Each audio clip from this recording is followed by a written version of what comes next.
కవులు శతకాలు. బమ్మెర పోతన నారాయణ శతకాన్ని రాశాడు. శ్రీపతి భాస్కర కవి చిత్తశతకము, మారద వెంకయ్య భాస్కర శతకము, కంచల గోపన్న దాశరథి శతకాన్ని రాశాడు.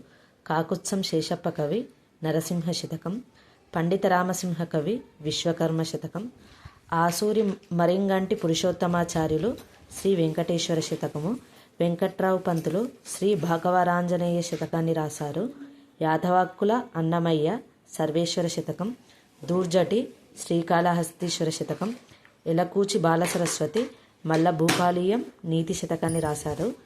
ఉత్పల సత్యనారాయణాచార్య ఉత్పలమాల, గౌరీభట్ల రఘురామశాస్త్రి ఏకప్రాస శతపద్యమాలిక. నెక్స్ట్ డాక్టర్ అందే వెంకట్రాజం నింబగిరి నరసింహ శతకాన్ని రాశారు. ఇమ్మడి జెట్టి చంద్రయ్య చంద్రమౌళీశ్వర శతకం, గుమ్మన్న గారి లక్ష్మీ నరసింహ శర్మ విశ్వనాథేశ్వర శతకం, నంబి శ్రీధర్రావు శ్రీ లొంకరామేశ్వర శతకాన్ని రాశారు. గడిగే భీమకవి వేణుగోపాల శతకాన్ని రాశాడు. ఇవి కవులు వారి యొక్క శతకాలు.